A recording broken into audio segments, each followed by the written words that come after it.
ಚಿಕ್ಕಬಳ್ಳಾಪುರ ತಾಲೂಕಿನ ಆವಲಗುರ್ಕಿ ಬಳಿಯ ಆದಿಯೋಗಿ ಇಶಾ ಕೇಂದ್ರಕ್ಕೆ ಇಂದು ಸದ್ಗುರು ಜಗ್ಗಿ ವಾಸುದೇವ್ ಭೇಟಿ ನೀಡಿದ್ರು. ಇಶಾ ಸನ್ನಿಧಾನಕ್ಕೆ ಸಹಸ್ರಾರು ಮಂದಿ ಭಕ್ತರು ಆಗಮಿಸಿ ಸದ್ಗುರುಗಳ ದರ್ಶನ ಪಡೆದರು.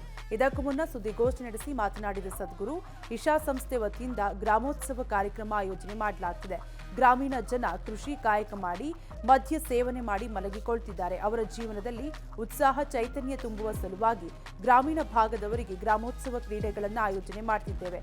ಈ ಮೂಲಕ ಮದ್ಯ ವ್ಯಸನ ಮುಕ್ತರನ್ನಾಗಿ ಮಾಡಲು ಶ್ರಮಿಸುತ್ತಿದ್ದೇವೆ. ಕ್ರೀಡೆಗಳ ಮೂಲಕ ಜಾತಿ ತಾರತಮ್ಯ ದೂರ ಮಾಡುತ್ತಿದ್ದೇವೆ.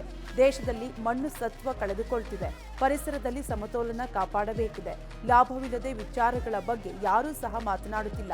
ಹಾಗಾಗಿ ಇಶಾ ಫೌಂಡೇಶನ್ ಇಂದಲೇ ರೈತ ಉತ್ಪಾದಕ ಕಂಪನಿಗಳ ಆರಂಭ ಮಾಡಲಾಗಿದೆ ಎಂದರು. ಇನ್ನು ಬಾಂಗ್ಲಾದೇಶದಲ್ಲಿ ಹಿಂದೂಗಳ ಮೇಲಿನ ದಾಳಿಯನ್ನು ಕೂಡ ಖಂಡಿಸಿದ್ರು. So this is a choice you have. You can be or you can be busy. Be means to be life.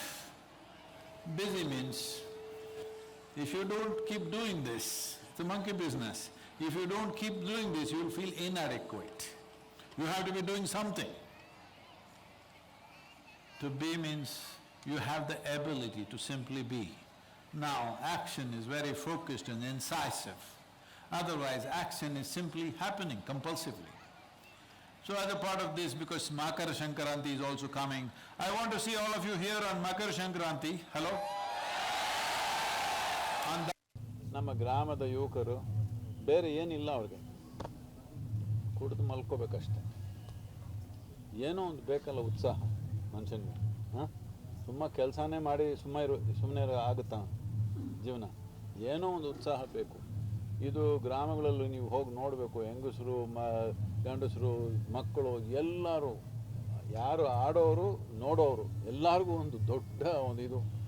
ಎಷ್ಟು ಜನ, ನೂರಾರು ಜನ ಯುವಕರು ಅವರು ಸಾಯಂಕಾಲ ಆದರೆ ತಮಿಳ್ನಾಡಲ್ಲಿ ಇದಕ್ಕೆ ಟಾಸ್ಮಾಕ್ ಅಂತ ಹೇಳ್ತೀವಿ, ಅದು ಗೌರ್ಮೆಂಟ್ ಶಾಪ್ಸ್ ಇದೆ ಕುಡಿಲಿಕ್ಕೆ.